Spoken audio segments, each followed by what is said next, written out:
Unique ID is an important fundamental attribute to have in your source Excel file when working with OnePager Express. We briefly mentioned this in our last video about the necessary structure of the data in Excel, but it's worth spending a little more dedicated time on the subject. OnePager will be okay when you're using an Excel file to create a OnePager visual without a unique ID.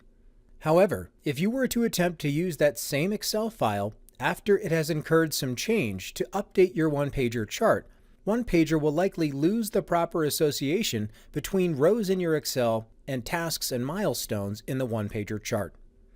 That is what the unique ID will do. Ensure that a specific line item in Excel matches a particular shape in OnePager. Remember, OnePager is an entirely separate application and isn't always, quote, talking to Excel.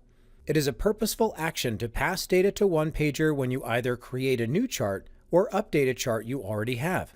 Without a unique ID, if you were to go down the update path, it's possible that OnePager might push data from the wrong row into the wrong shape. This is very bad in that your visual will be incorrect, and it might be hard to spot the issue.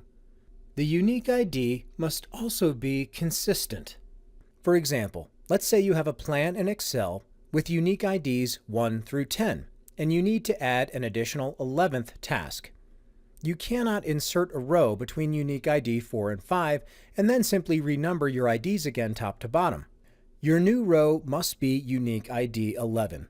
That will allow the tasks for unique IDs 1 through 10 to forever and always be 1 through 10.